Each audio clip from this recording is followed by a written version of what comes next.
Nebulous Mechanisms. Story and Dramatization by Brian David Johnson. Part 1. Friday. Dr. Egerton and Xian Cheng sat in an impossibly small conference room in the clutter of stations and satellites that ring the Earth. I don't see what's so funny. Really? Because I think it's pretty funny. Don't you feel funny even saying it? No, I don't feel funny saying it because it isn't funny. It isn't funny at all. Do you have any idea how much money the Series Mine lost last week? I have no idea. Well, I can tell you. I have the numbers right here. Xian Cheng jammed at the conference room screen with his fat fingers. They looked less like fingers and more like poorly made sausages that had been left out on the counter for too long. It's in here somewheres. The husky administrator continued his search, rubbing a cheap vodka hangover out of his neck with his free hand. This precarious tapping and rubbing position exposed Xian Cheng's stomach. It jutted over his straining belt in a manner that was both reckless and embarrassing. Here it is. Yes, here it is. 2.5 billion euros. And that's just 1 week. So you can see, Dr. Egerton, that this is no laughing matter, I assure you. That's why we need your help. That's why Shan Wei said I should talk to you. Yeah, I know. Shanwei told me all about this, but I didn't think he was being serious. We can end this meeting right now, Dr. Egerton. We need you to do a job. If you want to do it, fine. We'll pay you. If you don't want to do it, then let me get back to my day. I have too many things to do already. Shanwei told me you want me to go to your mine, asteroid mine, out on Sirius, to find out why your bots have all started going to church on Sunday. That's right. We don't know why, and we can't stop it. It's costing us... Well, you know how much it's costing us. But I don't understand what I can do. Shan Wei said you're the robot guy. He said you're some irrational robot expert that knows about all this stuff. That was a long time ago. Dr. Egerton, either you want the job or not. Wait. I already told Shanwei I'd do the job for him. I don't know why you're getting so upset. Didn't he tell you? Well, no. He must have... I didn't... He said I was supposed to come to you to get my ticket or something like that. Or maybe you were going to get me a private shuttle. His phone wasn't good. He was going to Mars. Xian Cheng went quiet and started to sweat. The moisture raised along his hairline in neat military rows, as if it was beads trying to frame his face. I can get you on a shuttle tomorrow morning. Will that work for you? Yes. Egerton stood up, worried his head would hit the ceiling, and made for the door. Saturday. Dr. Egerton and Nigel Kempright were strapped into the hull of a massive, outdated industrial transport shuttle. The roar of the overburdened engines was loud and constant as the craft slammed its way through space. I always get the crap jobs. Kempright ran his fingers across his teeth. He was young, not more than 28, and had the habit of constantly shifting in a lazy fidget. I mean, nothing against you and all, but look at this shuttle. It's crap. What are we, farmers? Kempright flicked the fraying chest belts that held them into the transport shuttle seats. What, we couldn't even go commercial? Egerton didn't reply. Kempright had been talking the entire trip, and quickly Egerton had learned that he didn't need to respond. What is all this nonsense about mining bots going to church on Sundays? Are they serious? I mean, really, are they serious? Who's the bright guy who can't just reprogram them or something? They tried that, I think. It didn't work. I guess everyone's tried. I guess everything they've tried hasn't worked. Well, yeah. Kempright shifted again, adjusting his dishevelled and wrinkled suit. Everything about Kempright was wrinkled and dishevelled, except for his attitude. He reeked of a superiority that only Americans or Chinese could pull off these days. He felt he was smarter than everyone, that everyone he met was an idiot, and in fact, that he was stuck on a substandard industry shuffle hurtling towards Pudong asteroid mine was simply the idiotic oversight of a lazy and insufficient supreme being. So what do they want you to do? Keep you from getting killed. They pulled me off an embassy job for this. I mean, come on, can you imagine? What do you want? What do you want to do when we get there? I don't know. You're supposed to be the multiple personality expert with bots, right? Well, what the hell does that mean, anyway? I mean, yeah. I get the whole deal about AI and intelligent agents. But what, are you some kind of robot psychologist or something? No, far from it. I'm just saying... How long do you think this is going to take? I have a poker game with a couple of Swedes on Monday that I can't miss. Plus, you know they didn't give you any time at all. They're sending another shuttle to get us out at 1300 hours local time on Sunday. You'd better figure this all out. You don't have much time. That shuttle's our only way out of here. It's not even on the transit plan. Finishing its descent with a spine-rattling slam, their shuttle cut power and let its engines cool. So you're my bodyguard. Is the mine really that worried? Yes, the mine is really that worried. Part 3. Egerton and Kempright emerged from the battered shuttle to the vast loading deck of the Piazzi mine on the asteroid Ceres 1. The deck was crowded with tremendous robotic loaders, recklessly filling mega haulers. Their shuttle was dwarfed by the size of the operation, and Egerton and Kempright were barely visible amongst the giants. On behalf of the Piazzi mine, we want to welcome you to our facility. I think you'll find that our operation is one of the best you will see. The security board led the two men from the shuttle. Kempright jabbed Egerton in the ribs and gave a sarcastic grin. Zheng Sheng said that you are to have complete access to the mine for the next 48 hours. If we can be of any assistance, don't hesitate to ask. We've been sent to review the mine's operations for the yearly board of directors meeting. Egerton held to the cover story he had been given. It seemed silly, but he saw no reason not to play along. Yes, if you follow me, I'll take you to the hotel. Those are all your bags, correct? Yes. The Piazzi mine looked like any other outdated mine that was making too much money to be shut down for upgrades. It was because the conditions were so dangerous that they felt they had to shift the labour over to bots completely. Too many casualties. Most of the human miners would only last a few months, but with the bots doing the work, the mine could produce even more, with speedy and violent efficiency. Everything looks fine to me. Egerton was almost surprised at how normal the place looked.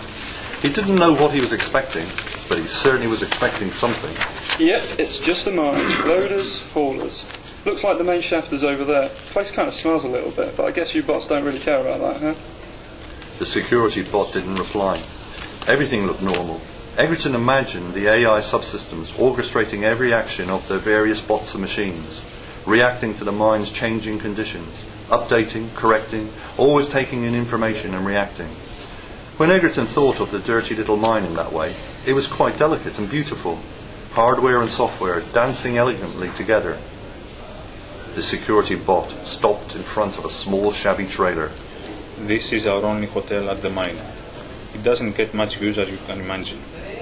The automatic doors hissed open, and Egerton could see another bot waiting for them inside. And what's that? Kempright asked, still standing on the narrow street. He pointed to a massive warehouse directly opposite the mine's main shaft. Egerton stepped back onto the street and instantly saw the massive structure.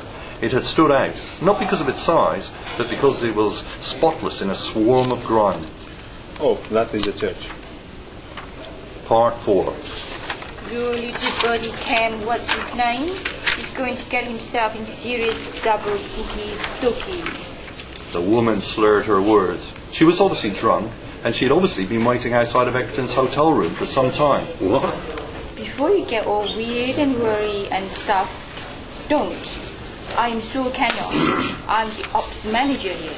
And yes, I know I'm drunk. And so don't bother wondering. I'm drunk. I'm very drunk. And I'm gonna to get drunker. Sue Kenyon extended her thin, hard hand. Egerton shook it hesitantly. Okay. And you, Dr. Egerton, are going to get drunk with me. Sue tightened her grip and pulled him down the hall with her. She was rail thin, but incredibly strong. But I don't drink. Don't worry, honey.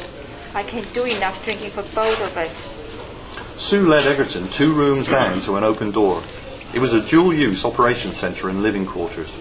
She picked up a glass and waved it around the room. Great place, huh? This is all I get.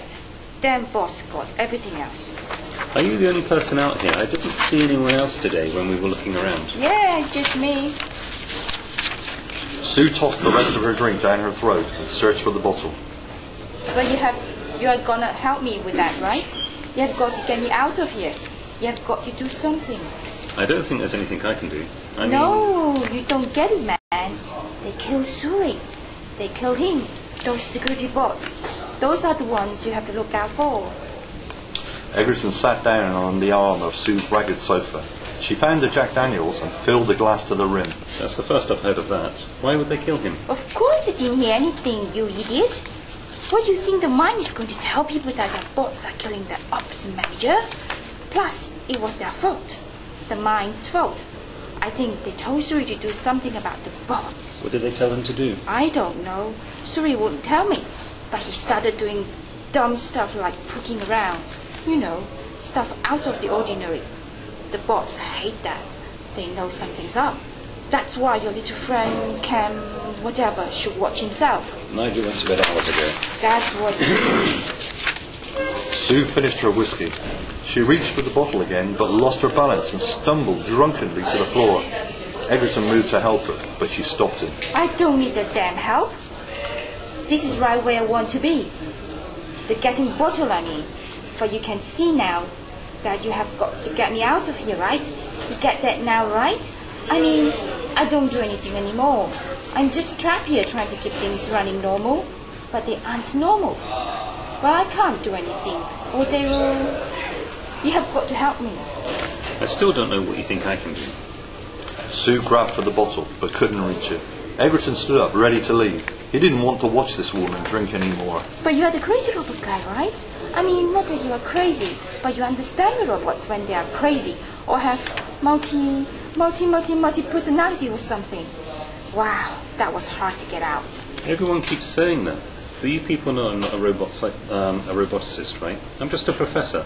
I did some work a few years back about introducing irrationality and multiple personalities into intelligent agents. You know, the AI agents that run most of the bots and the software here. Can you pass me the bottle? Forget it. Egerton passed her the bottle and headed for the door. No, don't stop. I just want that stupid bottle. Don't throw a hissy fit. Keep going. Irrationality into intelligent agents. I get it. Go on.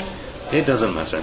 Anyway, it showed that irrationality in a system allowed the system to survive better, to solve new problems faster.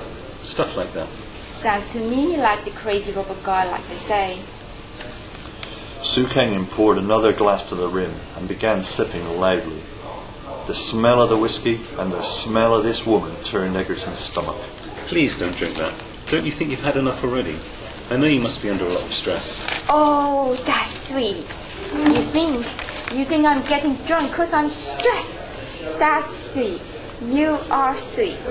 You are a sweet kid. I'm sorry if I... No, honey, you don't get it. You don't get it at all. I'm not getting loaded because I'm stressed. I don't even like this junk. But you see, I've got a bad heart. I won't bore you with the details, but it's bad. Real bad. And before they ship me out here, they fix me out with one of those new pacemakers. You know, the ones that do all the new stuff? Okay. Well, I don't know how much you know about this new thingy magic, but it's all high-tech and nanospots and crazy future stuff. Oh, that's good. No, honey. You see, that's the problem. What do you think happens when all these damn robots up here go to that stupid church on Sunday? It's not just the mining robots that are going. Oh, no. It's all the freaky little guys, too. It's their days of rest. They don't do anything, and if I'm not passed out drunk and conscious come Sunday services done, I'm dead. Sue gave Egerton a trapped and angry grin and drank from the bottle. I'm sorry. I didn't realise. You have to get me out of here. Part 5. Sunday. Egerton woke to the sound of rain coming through the window of his small hotel room. He listened to its listless patter as he slowly opened his eyes and sat up in bed. Quickly, Egerton saw that it wasn't rain he'd been listening to. He smashed his fist against his mouth to keep from screaming and held it there to force back the vomit. 3 feet from the foot of his bed, nailed against the hotel room wall, was the crucified body of Nigel Kempright. His throat had been slit, and the rain that Egerton had heard were the last drops of Kempright's blood dripping from his toes to the floor. Oh, God. Stiff with panic, he slid out of the bed, grabbed his clothes, and opened the door. The entire time he kept his eyes on a single drop of blood wavering on the big toe of Kempright's left foot. Egerton couldn't bear to look anywhere else. Before the drop fell off, Egerton was out of the room and running for Sue Kenyon's room. Sue, hey Sue, open up. There was no response. He tried the knob and it opened easily. Egerton pushed into the room. Sue. Sue Kenyon lay passed out on the floor, about where Egerton had left her last night. He tried to wake her, but it was no use. Next to her body was a massive alarm clock set to wake her at 12:01 a.m. Monday morning. It's way too early in the morning. She had said. I'll have one whopple of a hangover to take care of. The alarm clock read 12:35 p.m. He had less than half an hour to get to the shuttle port and meet the shuttle, or he would be trapped at the mine. Part 6. The first thing Egerton noticed as he ran to the hotel was the silence. His footsteps echoed. The previous day, the mine had thundered with activity, but now all was still. There was no noise, no motion, no activity at all. The mine was deserted. Making his way to the shuttle port, Egerton had expected the worst. He would be chased by security bots, menaced by industrial loaders, all hell-bent on stopping his escape. But none of it was true. There were no bots in sight, and he made it to the port in 5 minutes. Waiting for the shuttle, he scanned the mine with fresh eyes. No longer panicked, but still rattled by Kempright's grisly murder, he saw that the entire facility had been cleaned overnight, tidied up, while the security bots were silently screwing Kempright's body to his wall. They had crucified Kempright while Egerton was asleep only a few feet away. The image made him nauseous once again. But why did they crucify him? Was it a warning? Were they trying to protect themselves? It doesn't make any sense. Egerton stared at the massive church across the silent mine. He had 15 minutes before the shuttle would arrive. That was just enough time to satisfy his curiosity. Part 7. It was the silence that really bothered Egerton. More than the danger, more than the image of Kempright's body, it was the pristine serenity of the mine that most unnerved him. The church's massive sliding doors that had once been used to house cargo containers and raw material storage had been cleaned and painted and left slightly ajar. Egerton approached the church like a starving animal to a well-laid trap. The church was larger than he had expected. The calm air smelled of industrial lubricant and electricity. Across the expanse hung a huge 50-foot electric cross, crudely constructed out of 2 mine support beams. Lined up in front of the cross, in massive neat rows, was every bot from the Piazzi mine. Moving down the centre aisle, Egerton could see it wasn't just the mobile robots that had come, it was all the robots. Even the massive diggers had been unbolted from the mine shafts and carried in. The wheelless, the legless, the immobile, no bots had been left behind. Egerton even found himself searching the air for signs of unseen nanobots. Stopping midway up the aisle, Egerton knew he had to go back to catch the shuttle. Easing back to the door, with quite reverent steps, he searched for the bots for any sign of activity. Their optical scanners were closed, their activity lights dimmed. Nothing moved, nothing stirred. It was so still that Egerton could hear the blood coursing through his ears. Once again, Dr. Egerton and Chien Cheng sit together in their cramped conference room. That's not what I'm saying. Well, then I guess we aren't understanding each other then, because it sounds like you're telling me our mining bots now somehow believe in God. It's not that. It's not God. They don't believe in God. They believe in going to church, in the action of going to church. But that doesn't make any sense. Yes, now you're getting it. No, I'm not. They aren't doing anything in church. They aren't worshipping God or saying prayers or holding a service. They're just going to church. It's the action. It's not supposed to make any sense. That's the point. For some reason they've latched onto the idea, but now they need it. It keeps them safe. So we have to reprogram them? They've already killed 2 men that I know of. I don't think you should do that. Then what should we do? You're the expert. Tell us what to do. Nothing. What? Nothing. You do nothing. It's not like you have a choice anyway. You can't afford to close the mine down to make any changes. I've already told Shan Wei. Chien Cheng was outranked and scratched his belly in weak defiance. Besides, bots going to church is really the least of your worries. What do you mean, Doctor? Egerton tapped the conference screen and pulled up the day's newsfeed from FNN. This. Egerton pointed at the screen that read, "Strange structure discovered on Bush Memorial Moon Base." I've seen that. I don't see what that has to do with anything. That's your base, isn't it? Yes. Well, that Shenzhen is a roller coaster. Egerton pointed at the picture on the screen, tapping the strange structure found on the moon base. Your bots are building an amusement park on your moon base. If you think bots going to church each Sunday are a problem, just wait until you have to deal with bots that want to ride roller coasters and want to take long fun-filled vacations. But that doesn't make... But that doesn't make any sense. I know it doesn't make any sense. That's what I'm telling you. That's the point. The end.